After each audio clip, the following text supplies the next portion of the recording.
We are discussing about the second postulate. Let me tell you about the second postulate briefly once again. It talks of stationary orbits, and it also gives us the condition for selecting the stationary orbits. So stationary orbits are those in which angular momentum of the electron L is equal to mr is given by nh by 2 pi, where n can take only integral set of values 1 to 3 etc. Okay, so based on this condition, it is possible to find out the location of stationary orbits. Okay, and they are called stationary orbits because the total energy of the electron remains stationary, means same.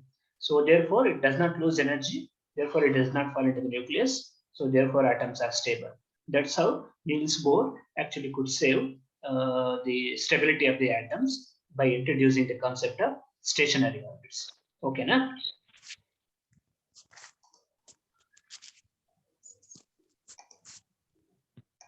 Okay, let us move on to the third postulate. So according to Niels Bohr, an atom would emit energy, or an electron would emit energy only when the electron makes transition from higher energy orbit to the lower energy orbit. Okay, so in order to atom emit energy, then the atom has to, the electron has to make a transition. ಎಲ್ಲಿಂದ ಎಲ್ಲಿಗೆ transition ಮಾಡಬೇಕಾದ್ರೆ higher energy stationary orbit ಇಂದ lower energy stationary orbit ಗೆ transition ಮಾಡಿದಾಗ, jump ಆದಾಗ, ಇದನ್ನ jump ಅಂತ ಕರೆಯಲ್ಲ, ಟ್ರಾನ್ಸಿಷನ್ ಅಂತ ಕರಿತೀವಿ. ಸೊ ಟ್ರಾನ್ಸಿಷನ್ ಮಾಡಿದಾಗ that excessive amount of energy would be emitted in the form of radiation. Okay, let us assume that the electron is making a transition from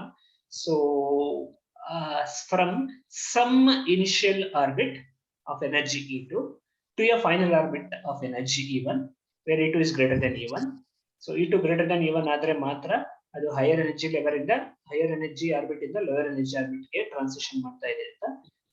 ಆತರ ಆದಾಗ ಮಾತ್ರ ಹೈಯರ್ ಎನರ್ಜಿ ಆರ್ಬಿಟ್ ಇಂದ lower energy orbit ಮಾಡಿದಾಗ transition ಮಾಡಿದಾಗ ಮಾತ್ರ ಅದು energy emit ಮಾಡುತ್ತೆ. So you please remember this.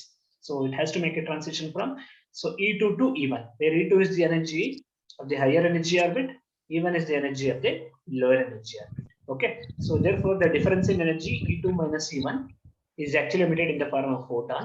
So according to Bohr, the energy of the photon h nu must be equal to E2 minus E1, or the frequency of the photon nu is given by E2 minus E1 divided by h. Okay, na? So this condition h nu is equal to E2 minus E1, or frequency of the photon or emitted radiation nu is equal to E2 minus E1 by h is what we call it as Bohr's frequency condition. Okay, na? Follow madra? Yes, sir. Yes. The first postulate of Bohr's theory is the same as Rutherford's atom model. The second postulate talks about the stationary orbits. It introduces stationary orbits, and it also gives the condition for stationary orbits. It says the angular momentum L must be equal to nh by 2 pi. So angular momentum taking only discrete set of values 1h by 2 pi, or 2h by 2 pi, or 3h by 2 pi. It is what we call it as quantization of angular momentum. Okay, that's what about the second postulate. The third postulate talks about emission of radiation. According to Bohr, energy would be emitted when the electron makes a transition from higher energy orbit to the lower energy orbit. How do you find out the frequency of the emitted photon when the electron makes transition from higher energy orbit to the lower energy orbit? It is by this equation. So this is what we call it as the Bohr's frequency condition, according to which the energy of the photon h nu is equal to E2 minus E1, or frequency of the emitted photon is E2 minus E1 divided by h. Okay, na? Shall I proceed then? Yes, sir. Yes. Let us try to derive an expression for the radius of a stationary orbit. So we talked about stationary orbit. Then we want to find out an expression for the radius of such a stationary orbit. Stationary orbits ಅಂತ ಹೇಳ್ಬಿಟ್ವಿ, ಅವುಗಳ radius value fix ಆಗಿರುತ್ತೆ ಅಂತ ಕೂಡ ಹೇಳಿದ್ವಿ. Fix ಆಗಿದೆ ಅಂತ ಹೇಳಿದ್ಮೇಲೆ ಅದ್ರ ವ್ಯಾಲ್ಯೂ ಎಷ್ಟು ಅಂತ ಫೈಂಡ್ ಔಟ್ ಮಾಡಬೇಕು. That is what we are doing now. Okay, so we want to find out an expression for the radius of stationary orbit. So this and all same thing. So I would like to repeat once again.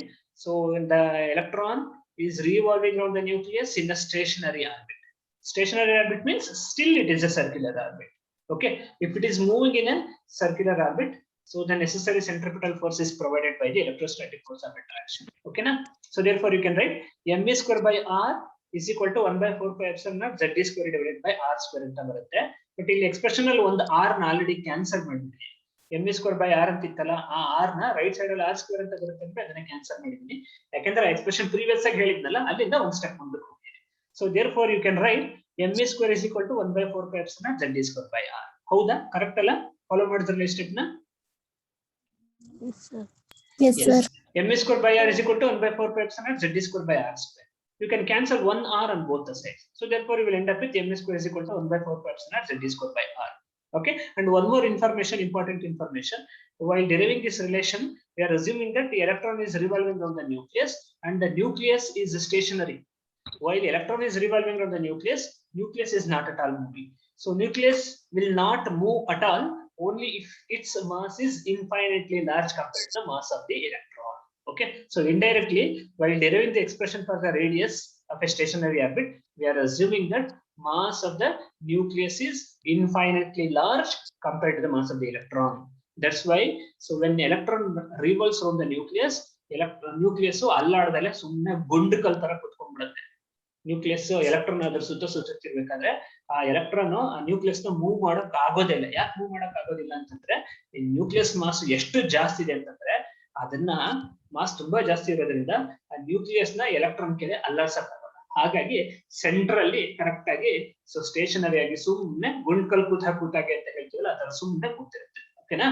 So this is one thing. This is what indirect proposition, indirect assumption. Indirect ಆಗಿ nucleus move ಆಗ್ತಿಲ್ಲ ಅನ್ನೋದಕ್ಕೆ ಅನ್ಕೊಂಡಿದೀವಿ. ಅದಕ್ಕೆ ಕಾರಣ ಏನು ಅಂತಂದ್ರೆ ಇದು. ಓಕೆನಾ? Now this equation, I think you can write this equation 5. I think you can see the equation. So therefore you can simplify this equation further. ಇದನ್ನ ಸಿಂಪ್ಲಿಫೈ ಮಾಡಿದ್ರೆ m ಅನ್ನ ರೈಟ್ ಸೈಡ್ ಗೆ ಕಳಿಸುತ್ತೆ. You will end up with v square is equal to, I mean sorry, this is not equation 4. Equation 4, just let me go back to equation 4. So ಇಲ್ಲಿಗೆ ನೋಡ್ಕೊಳ್ಳಿ. So this is our equation 4. Equation 4 is mr is equal to nh by 2 pi. I am squaring this equation. m square v square r square is equal to n square h square divided by 4 pi square ಅಂತ ಬರುತ್ತೆ. I am sending n square v square right side ಗೆ ಕಳಿಸಿದ್ದೀನಿ. ಸಾರಿ, m square r square ನ right side ಗೆ ಕಳಿಸ್ಕೊಂಡು left side ಅಲ್ಲಿ v square ಇಟ್ಕೊಳ್ತಾ ಇದ್ದೀನಿ. So therefore v square becomes equal to n square h square divided by 4 pi square m square r square. ಹೌದಾ? ಸರಿ ಇದೆಯಾ? ಆ expression direct ಆಗಿ use ಮಾಡ್ಕೊಂಡಿದ್ದೀನಿ ನೋಡಿ. So you can write v square is equal to n square h square divided by 4 pi square m square r square. ಓಕೆನಾ? So equation 4 mvr is equal to nh by 2 pi. and squaring both sides, ಎರಡು ಕಡೆನೂ square ಮಾಡಿದ್ದೀನಿ. Square ಮಾಡಾದ ಮೇಲೆ ಅದನ್ನ ಏನ್ ಮಾಡಿದ್ದೀನಿ, so m square r square ನ right side ಗೆ ಕಳಿಸಿದ್ದೀನಿ, v square ಲೆಫ್ಟ್ ಸೈಡ್ ಗೆ ಇಟ್ಕೊಂಡಿದ್ದೀನಿ. ಹಾಗಾಗಿ v square becomes equal to n square h square divided by 4 pi square m square r square. Yes, sir. Okay. Sir. So therefore, using the condition mvr is equal to nh by 2 pi, you can write v square is equal to n square h square divided by 4 pi square m square r square. This is equation 6. So I am substituting equation 6 in equation 5. Equation 5 ಒಳಗಡೆ v square ಇದೆ. Equation 6 ಇಂದ v square ಒಂದು expression ಬಂದಿದೆ, ಅದನ್ನ ತಗೊಂಡು ಹೋಗಲು ಹಾಕ್ತಾ ಇದ್ದೀನಿ. So therefore m ಹಾಗೆ ಇದೆ. v square ಜಾಗದಲ್ಲಿ I am substituting n square h square divided by 4 pi square m square r square is equal to 1 by 4 pi epsilon naught z square by r ಅಂತ ಬರುತ್ತೆ. You can cancel 4 on both sides. You can cancel 1 pi and you can also cancel 1 r. Okay, and you cancel the necessary terms and bring the term r to the left side. ಈ 4 ನ 1 pi ನ ಮತ್ತು 1 r ನ cancel ಮಾಡಿ r ನ right side ಗೆ ತಗೊಂಡ್ಬಂದು ಉಳಿದಿದ್ದನ್ನೆಲ್ಲ left side ಗೆ ಕಳಿಸಿದ್ರೆ, ಅಂದ್ರೆ if you do simplification, and you can find out the expression of r. So r expression comes out to be epsilon naught h square divided by pi m e square n square divided by z ಅಂತ ಬರುತ್ತೆ. Remember, r is a function of n, radius is a function of n. That's why bari r ಅಂತ ಬರ್ಕೊಂಡಿಲ್ಲ, we are writing as rn. Rn is the expression for the radius of nth stationary orbit.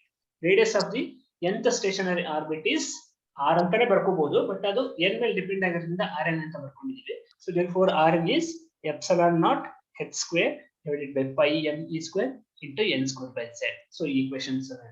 So therefore equation 7 represents expression for the radius of a stationary orbit. According to this particular expression, so the radius of a nth Bohr orbit is directly proportional to square of principal quantum number n square ಮೇಲೆ depend ಆಗುತ್ತೆ. epsilon naught constant, h constant, pi m ಎಲ್ಲ constant for a given element. For example, hydrogen atom ಹೋಗ್ತಾರೆ ಅಂತ ಇಟ್ಕೊಳ್ಳಿ. For hydrogen atom z is equal to 1 ಅಂತ ಹಾಕಬಹುದು. If you substitute z is equal to 1, then you can say that Rn is proportional to n square. So therefore, according to this expression for the radius of nth Bohr orbit are equation 7. So the radius of nth Bohr orbit of an atom is directly proportional to square of the principal quantum number. It is proportional to square of the principal quantum number. Andre n value ಜಾಸ್ತಿ ಆಗ್ತಾ radius ಕೂಡ ಜಾಸ್ತಿ ಆಗ್ತಾ ಹೋಗುತ್ತೆ. ಓಕೆನಾ? ಮುಂದಕ್ಕೆ ಹೋಗೋಣ. Yes, sir. Yes. So therefore, you can write Rn is equal to epsilon naught h square divided by pi m square divided into n square by z. ಇನ್ನೊಂದ್ಸಲ ಮತ್ತೆ expression benefit ಮಾಡಿದ್ದೀನಿ. I have already told, usually we derive this expression for any case, but usually we go for hydrogen atom. We don't. ಯಾರನ್ನ ಹೇಳಿದ್ರ? We want to discuss only for hydrogen atom. Okay. So therefore, for hydrogen atom, you can substitute z is equal to 1. If you substitute z is equal to 1, you can write expression for the nth Bohr orbit in the case of hydrogen atom Rn is epsilon naught h square by pi m square into n square. So this is what the expression for the radius of nth Bohr orbit in the case of hydrogen atom. Okay. And again, if you go to hydrogen atom and n is equal to 1, n is equal to 1 is the first allowed orbit, is the first stationary orbit in the case of hydrogen atom. So therefore, I can substitute n is equal to 1 in the. So in this expression, ಈ expression ಬಂದಿದೆಯಲ್ಲ top ಅಲ್ಲಿ note ಅಂತ ಹಾಕಿದ್ರೆ note 1 ನಲ್ಲಿ Rn is equal to epsilon naught h square divided by pi m square into n square ಅಂತ ಬರ್ತಿದೆ. n is equal to 1 ಅಂತ substitute ಮಾಡಿದ್ರೆ then I am going to get expression for the radius of first allowed orbit, first stationary orbit of hydrogen atom, and it is given by epsilon naught h square divided by pi m square. epsilon naught value ಹಾಕಬಹುದು, h value ಹಾಕಬಹುದು, pi m ಈ ಎಲ್ಲ constant ಗಳು ಎಲ್ಲ value ನ ಹಾಕಿದ್ರೆ then you are going to get the value of R1 as, okay, we are going to get the value of R1 as 0.53 into 10 to the power of minus 10 meter, or 10 power minus 10 meter is angstrom. So therefore, you can write R1 is equal to 0.53 angstrom. The radius of first allowed orbit of hydrogen atom. Please remember, n is equal to 1 ಹಾಕೊಂಡಿದ್ವಿ, ಜೊತೆಗೆ z is equal to ಕೂಡ 1 ಅಂತ ಹಾಕೊಂಡಿದ್ವಿ. So therefore, radius ಏನಾಗುತ್ತೆ 0.53 angstrom ಅಂತ ಬರುತ್ತೆ. ಇದನ್ನ ಯಾಕೆ ಮಾಡಿದೀವಿ ಅಂತಂದ್ರೆ ಈ ಕಾನ್ಸ್ಟೆಂಟ್ ಗೆ ಒಂದು ಸ್ಪೆಷಲ್ ನೇಮ್ ಇದೆ. Special name is what we call it as Bohr radius. Bohr radius is nothing but radius of the first stationary orbit of hydrogen atom. So n is equal to 1 is also called the ground state ಅಂತ ಕರೀತೀವಿ. We can also say that, so the radius of the ground state of hydrogen atom. Ground state of hydrogen atom ಅನ್ನ radius ಎಷ್ಟು ಬರುತ್ತೋ 0.53 angstrom ಅಂತ ಬರುತ್ತಲ್ಲ, so ಅದನ್ನು ನಾವು Bohr radius ಅಂತ ಕರಿತೀವಿ. Now we want to derive an expression for the energy of the electron. We derived an expression for the orbit, radius of orbit, stationary. Now we want to find out the energy of the electron. Okay, how do you find out energy of the electron? So total energy of the electron is summation of kinetic energy plus potential energy. Electron is revolving around the nucleus, so therefore it has kinetic energy.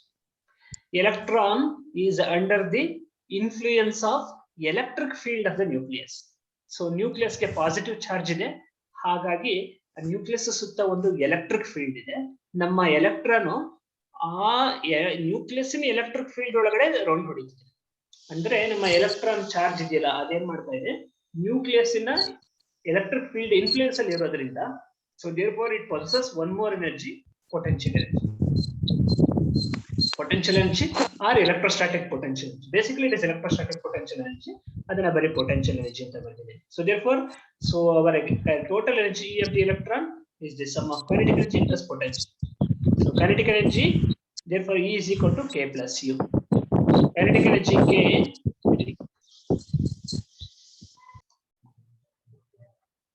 so kinetic energy K is half m square. So therefore, using expression 5, I can also write K is equal to Z square by 8 pi epsilon r. I would like to show equation 5 once again. So equation 5 ತೋರಿಸ್ಬಿಡ್ತೀನಿ ನಿಮಗೆ. So ಯಾಕಂದ್ರೆ ನಿಮಗೆ note ಸಿಕ್ಕಾಗ ಸಿಗುತ್ತೆ, ಇವಾಗ ಗೊತ್ತಾಗಲ್ಲ. So according to this expression, equation 5, m square is equal to 1 by 4 pi epsilon r Z square by r ಆಗುತ್ತೆ. So therefore m square by 2, ಎರಡು side divided by 2 ಮಾಡ್ಕೋಬೇಕು. ಡಿವೈಡೆಡ್ ಬೈ 2 ಮಾಡ್ಕೊಂಡ್ರೆ it becomes Z square divided by 8 pi epsilon naught r. That is what I have used here. So kinetic energy K becomes equal to Z E square divided by 8 pi epsilon naught r. I hope this is clear. ಹೌದಲ್ಲ, clear ಆಗಿ ಗೊತ್ತಾಯ್ತಲ್ಲ?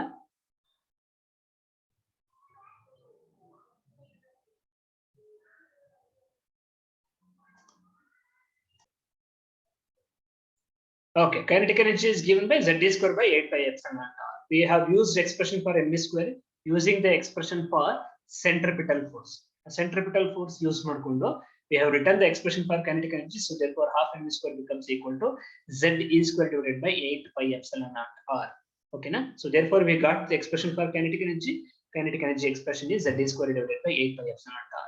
Now we also want to calculate potential energy of the electron. Potential energy of the electron is very simple. 1 divided by 4 pi epsilon naught Q1 Q2 divided by R ಅಂತ ಬರುತ್ತೆ. Q1 charge on the electron plus Q1 charge on the nucleus plus ZE and Q2 charge on the electron minus E. So plus ZE into minus E minus ZE square ಆಗುತ್ತೆ divided by R. So therefore expression for potential energy is minus ZE square divided by 4 pi epsilon naught R. Okay, so we got the expression for kinetic energy Z square divided by 8 pi epsilon naught r. We also got the expression for potential energy. It is minus Z square divided by 4 pi epsilon naught into r. Please remember, kinetic energy expression as per equation 9 is positive. Kinetic energy can never become negative. Kinetic energy is positive, but potential energy is negative. Why potential energy is negative? Because this potential energy is the potential energy between positively charged nucleus and a negatively charged electron. ಆ ಎರಡು charges ಅಲ್ಲಿ ಒಂದಕ್ಕೆ positive charge ಇದೆ, ಇನ್ನೊಂದು negative charge ಇದೆ. ಒಂದು positive charge ಇನ್ನೊಂದು negative charge system ಅಲ್ಲಿ ಪೊಟೆನ್ಶಿಯಲ್ ಎನರ್ಜಿ ಯಾವಾಗಲೂ ನೆಗೆಟಿವ್ ಬರುತ್ತೆ. ಹಾಗಾಗಿ potential energy is minus Z square divided by 4 pi epsilon naught r. Now I can add these to equation 9 and equation 10. So therefore total energy becomes E is equal to Z square divided by 8 pi epsilon naught r minus Z square divided by 4 pi epsilon naught r. I think if we simplify this, 1 by 8 minus 1 by 4 ಅಂತ ಬರುತ್ತೆ, ಉಳಿದಿದ್ದೆಲ್ಲ common. 1 by 8 minus 1 by 4 is minus 1 by 8 ಅಂತ ಬರುತ್ತೆ. So therefore you can write minus Z square divided by 8 pi epsilon naught into r. So therefore the expression for the total energy of the electron revolving around the nucleus is given by minus Z square divided by 8 pi epsilon naught r. Okay, I think we know the expression for radius. So just now we derived the expression for radius. Therefore, I am going to substitute the expression for radius here in this particular expression. If we do that, so then I am going to get En is equal to En ಅಂತ direct ಆಗಿ ಬರೆದ್ಬಿಟ್ಟಿದ್ದೀನಿ. ಯಾಕೆಂತಂದ್ರೆ E is a function of n principal quantum number. So therefore E ಅಂತ ಬರ್ಕೊಂಡಿದ್ದೀನ En ಅಂತ ಇನ್ನೊಂದು step ಅಲ್ಲಿ ಬರೆಯೋದ್ರ ಬದಲು direct ಆಗಿ ಒಂದೇ step. So En becomes equal to minus Z square divided by 8 pi epsilon naught. Observe here. So minus Z square divided by 8 pi epsilon naught ಅದು ಹಾಗೆ ಇದೆ. And expression for R is epsilon naught h square by pi m e square n square divided by z ಆಗುತ್ತೆ. So therefore if you simplify, z numerator ಇನ್ನೊಂದು z ಜೊತೆ ಹೋಗ್ಸಕ್ಕೆ and then ಕೆಳಗಡೆ m ಇದೆ, ಆ m ಕೂಡ numerator ಹೋಗುತ್ತೆ. So denominator e square ಇದೆ, numerator e square ಇದೆ. So overall you can say that the expression for energy becomes equal to minus m e power 4 divided by 8 epsilon naught square h square. Pi ಮಾತ್ರ cancel ಆಗುತ್ತೆ into Z square by n square. So expression for the energy of the electron is given by minus m e power 4 divided by 8 epsilon naught square h square Z square divided by n square. Okay, na? So therefore here, according to this expression, equation 11, expression for energy or equation 11, the total energy of the electron is negative, which indicates that the electron revolving around the nucleus possesses total negative energy, that is negative. Why total energy is negative? It is because the electron is bound to the nucleus, or nucleus and the electron, that is nothing but your atom. An atom is a bounded system. For bounded systems, okay, the total energy becomes negative. ಹಾಗಾಗಿ ನಮ್ಮ atom ಕೂಡ ಒಂದು bound system ಆಗುತ್ತೆ, bounded system ಆಗುತ್ತೆ. ಯಾಕೆ bounded system ಆಗಿದೆ ಅಂದ್ರೆ electron nucleus ಗೆ ಬೌಂಡ್ ಆಗಿರುತ್ತೆ, ಅಂದ್ರೆ ಅದರ ಸುತ್ತಲೇ ಸುತ್ತಿರುತ್ತೆ, ಅದರಿಂದ ತಪ್ಪಿಸ್ಕೊಂಡು ಹೋಗಕ್ಕಾಗಲ್ಲ. ಹಾಗಾಗಿ this is an example for bounded system. An atom is an example for a bounded system. For bounded systems, total energy is always negative. That's why En coming out to be negative. En ಯಾಕೆ negative ಬಂದಿದೆ? ಯಾಕಂದ್ರೆ ಇದು bounded system ಹಾಗಾಗಿ. So it is minus m e power 4 divided by 8 epsilon naught z square into Z square by n square. So now, so we want to do certain things here. We want to go for certain special. The special case is if you go for hydrogen atom. ಯಾಕೆ ಪ್ರತಿ ಸಲ hydrogen atom ಹೋಗ್ತೀವಿ ಅಂತಂದ್ರೆ the very simplest atom is hydrogen atom because it has Z is equal to 1. ಅದ್ರ nucleus ಅಲ್ಲಿ ಬರೀ ಒಂದೇ ಒಂದು ಪ್ರೋಟಾನ್ ಇದೆ, ಅದ್ರ ಸುತ್ತ ಒಂದೇ ಒಂದು ಎಲೆಕ್ಟ್ರಾನ್ ರಿವಾಲ್ವ್ ಆಗ್ತಿರುತ್ತೆ. ಹಾಗಾಗಿ the simplest atom is hydrogen. So therefore hydrogen atom is always a special case. So therefore if you go to the case of hydrogen atom, z is equal to 1. So therefore ಈ expression ಅಲ್ಲಿ equation level ಇದೆ, z1 z is equal to 1 ಅಂತ ಹಾಕೊಂಡ್ಬಿಟ್ರೆ, so then En becomes equal to minus m e power 4 8 epsilon square h square into 1 by n square. That is very clear because z is equal to 1, ಹಾಗಾಗಿ numerator 1 ಅಂತ ಬಂದಿರುತ್ತೆ. Okay, and again just like the previous case, if you go for hydrogen atom and n is equal to 1 state. So for hydrogen atom z is equal to 1 and n is equal to 1 means first load orbit, or n is equal to 1 means the ground state of hydrogen atom. So therefore if you go to the case of ground state of hydrogen atom where n is equal to 1, E1 becomes n is equal to 1 alwa, ಹಾಗಾಗಿ E1 becomes equal to minus m e power 4 divided by 8 epsilon h square. n is equal to 1 ಆಗುತ್ತೆ, ಹಾಗಾಗಿ this everything becomes minus m e power 4 divided by 8 epsilon square h square. m constant, e constant, 8 constant, epsilon constant, h constant, ಎಲ್ಲ constant ವ್ಯಾಲ್ಯೂಗಳನ್ನ substitute ಮಾಡಬಹುದು. ಇದನ್ನ ನೀವು 5th semester ಅಲ್ಲಿ ಮಾಡಿದೀರಾ, ಹಾಗಾಗಿ ನಾನು ಡೀಟೇಲ್ ಆಗಿ ಹೇಳಕ್ ಹೋಗಲ್ಲ. ಎಲ್ಲ ಕಾನ್ಸ್ಟೆಂಟ್ ವ್ಯಾಲ್ಯೂನ ಹಾಕಿ ಸಬ್ಸ್ಟಿಟ್ಯೂಟ್ ಮಾಡಿ ಕ್ಯಾಲ್ಕುಲೇಟ್ ಮಾಡಿದ್ರೆ E1 comes out to be minus 2.18 into 10 to the power of minus 18 joule. The value of E1, energy of the electron in the ground state of hydrogen atom, comes out to be minus 2.18 into 10 to the power of minus 18 joule. And I have already told you that joule is not a standard unit of expressing energy of the electron or energy of the elementary particles. So therefore we use another unit, practical unit, that is what we call it as electron volt. So I have to divide this number divided by 1.6 into 10 to the power of minus 19 to convert this number into electron volt. So therefore in electron volt the energy comes out to be minus 13.6 electron volt. Okay, so this constant value is called Bohr radius anta barbidiದೆ. Sorry, one sentence ಹೋಗ್ಬಿಟ್ಟಿದ್ದು ತೆಗಿತೀನಿ ನಾನು ಆಮೇಲೆ. So anyhow, the energy of the electron in the ground state is minus 13.6 electron volt. Okay, now we can make use of this relation. So observe here, minus m e power 4 divided by 8 epsilon square h square value is minus 13.6 electron volt. So therefore I can substitute here, and if I substitute energy of the electron in the case of hydrogen atom, as En is equal to minus 13.6 electron volt divided by n square. That is your equation 12. It is because we have taken z is equal to 1, so therefore this expression is exclusively applicable for hydrogen atom. If you substitute n is equal to 1, then you are going to get energy of the electron in the first orbit E1, that is same as minus 13.6 electron. If you want to calculate E2, that is energy of the electron in the second state or in the second orbit, you substitute n is equal to 2. So minus 13.6 electron volt divided by 2 square anta barutte. So that comes out to be something like minus 3.4 anta barutte. Likewise, you can actually calculate energy of the electron for each and every orbit of hydrogen atom using this expression 12, according to which En becomes equal to minus 13.6 electron volt divided by n square. Okay, shall I proceed? Yes. Okay, now let us try to find out an expression for the wave number. Okay, so whenever an electron makes a transition from higher energy orbit to the lower energy orbit, it emits a photon, and the photon has a frequency nu is equal to E2 minus E1 divided by nu. That is what we call it as a Bohr's frequency condition. I mentioned this in the third postulate of Bohr's theory. Okay, now using the same thing, same expression or the same postulate, let us try to find out expression for the wave number. Okay, so wave number is nothing but the reciprocal of the wavelength. 1 by lambda anta ಮಾಡ್ಕೊಂಡ್ರೆ ಅದೇ wavelength. 1 by lambda ಅಂದ್ರೆ wavelength, 1 by wavelength ಅಂತ ಮಾಡ್ಕೊಂಡ್ರೆ wave number ಆಗುತ್ತೆ, rather than frequency, rather than wavelength. So very famously we express expression in terms of wave number, and that is what we are doing here.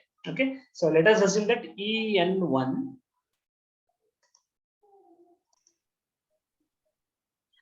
we are assuming En1 and En2 are the energies of the electrons in the orbits N1 and N2.